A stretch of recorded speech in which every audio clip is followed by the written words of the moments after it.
Hello दोस्तों, आप कैसे हैं। मैं उम्मीद करता हूं आप अच्छे होंगे और लगातार मेरे वीडियो को देख भी रहे होंगे। अगर अच्छा लगेगा तो आप लाइक करिएगा, अच्छा नहीं लगेगा तो डिसलाइक भी करिएगा, लेकिन कमेंट जो दीजिएगा वो सुझाव के साथ दीजिएगा और लॉजिकल के साथ दीजिएगा। ठीक है मित्र, आइए आज एक नया कोटेशन के बारे में पढ़ते हैं। हालांकि लगातार ये मोटिवेशनल का चैनल चल रहा है और इसके बाद जो भी क्लासेस आएंगी वो जीएस से संबंधित क्लासेस होगी। ठीक है मित्र, जीएस की क्लासेस होंगी। हालांकि मेंस के अप्रोच से देखा जाए तो इसका बहुत ज़्यादा इम्पोर्टेंट है। ये हर प्रतियोगी छात्र और समान व्यक्तियों के लिए भी इससे प्रेरणा मिलेगी। ठीक है, तो आइए देखते हैं इसका क्या भाव निकलता है। मोह होना आवश्यक है यदि माया की रचना करनी है तो। यदि माया नहीं होती तो समाज में इतनी जटिलता नहीं आती। यदि जटिलता नहीं आती तो नए नए विचार नहीं आते। यदि विचार नहीं आता तो आज का इंसान पशु ही रहता।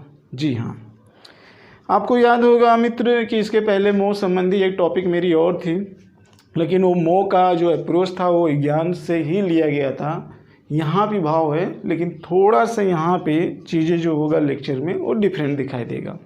ठीक है, तो पहले वाले वीडियो का एक लेक्चर है मोह से ही रिलेटेड है, लेकिन वहाँ पे कुछ भाव अलग था और यहाँ पे भाव कुछ अलग होगा।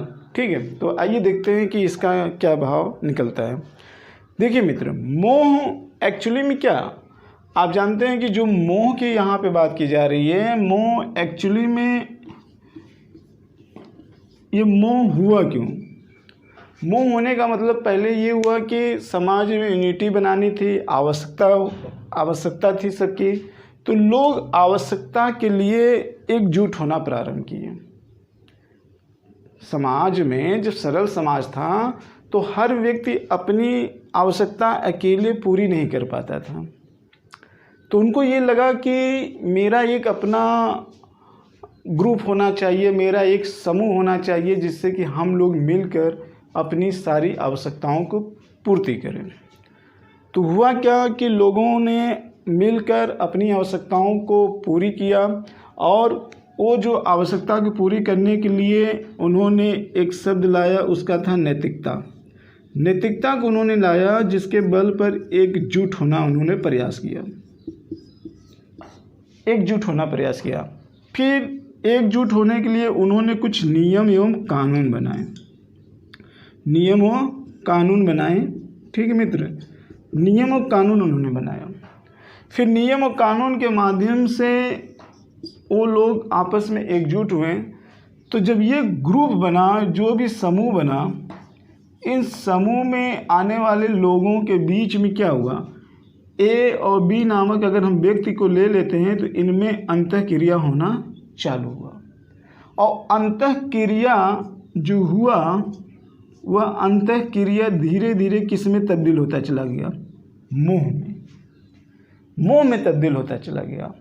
और मोह जब हुआ तो मोह आप जानते हैं कि मोह का एक शब्द का अर्थ होता है कि प्यार, आपसी प्यार।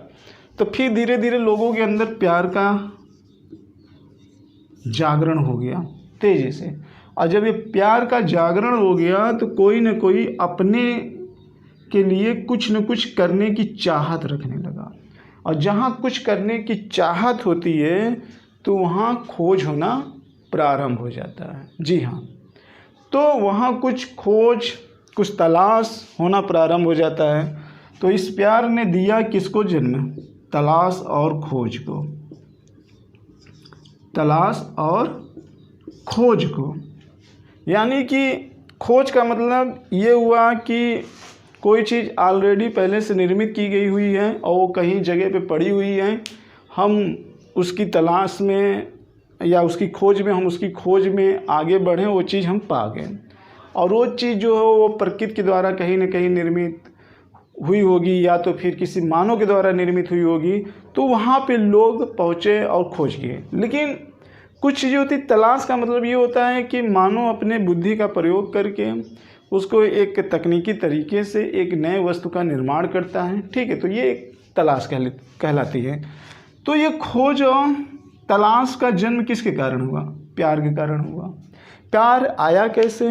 समूहों के आपस में अंतःक्रिया करने की वजह से आया। समूह बने कैसे? नियम एवं कानून से बने। और ये नियम कानून आया किसके बल पे? एकजुटता के अंदर आया। और एकजुटता किसके बल पे आया? नैतिकता के बल पे आया। और नैतिकता को क्या जन्म दिया? आवश्यकता। ये आवश्यकता। तो कैसे सरल समाज से जटिल समाज का आविष्कार हुआ, वही चीज़ मैं आपको बताना चाह रहा हूँ।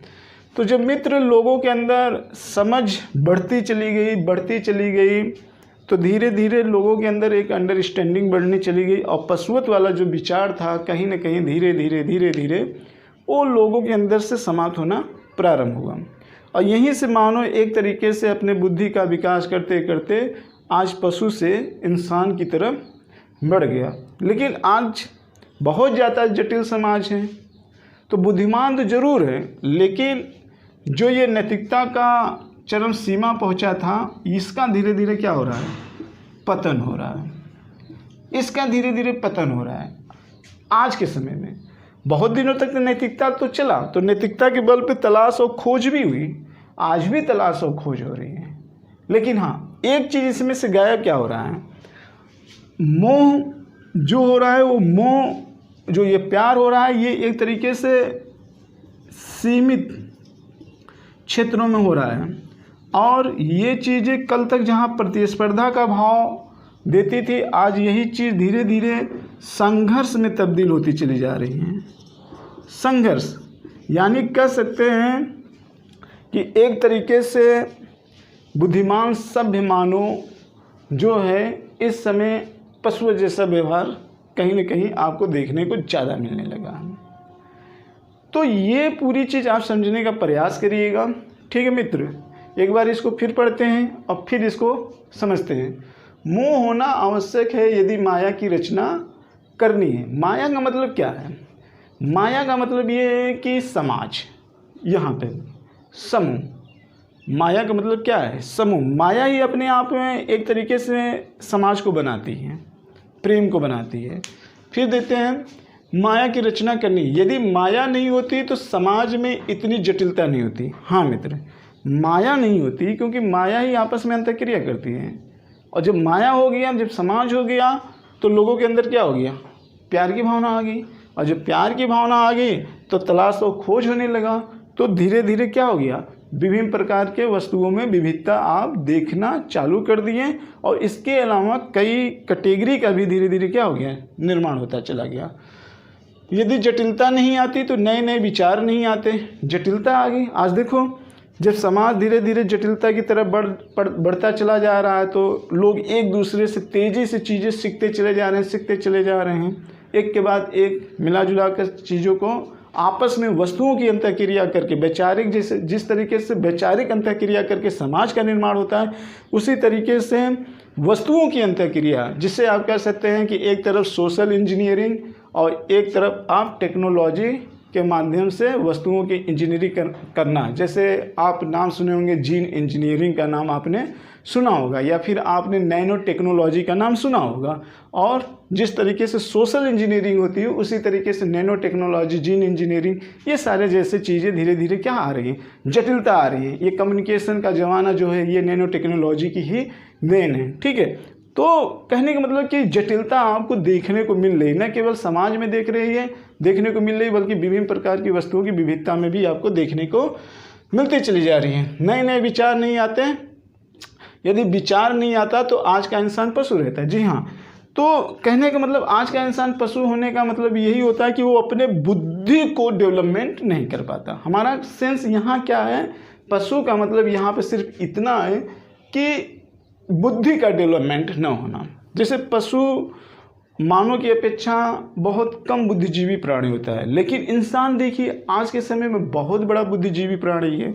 क्यों? तो उसके पीछे यही सारा प्रोसेस काम करता है। इसके पीछे सारा यही प्रोसेस काम कर रहा है। इस प्रोसेस को अगर आप समझ गए होंगे तो ये वाला जो कोटेशन दिया हुआ है, इसको भी आप समझ गए होंगे। ठीक है मित्र, तो मुझे लगता है कि आपको ये चीज़ें समझ में आ गई होगी। ठीक है, अगर नहीं समझ में आई होगी तो आप कमेंट करिएगा, ठीक है। अगर आपको कुछ लगता है कि मुझे और कुछ सुझाव देना चाहिए तो बेशक आप सुझाव दे सकते हैं, मैं आपके सुझाव का स्वागत करूँगा, ठीक है। तो इसी के साथ हम अपने इस वीडियो का समापन कर रहे हैं। नेक्स्ट टाइम एक नए वीडियो के साथ, एक नए कोटेशन या मोटिवेशनल के साथ फिर मिलेंगे। जय भारत, जय हिंद।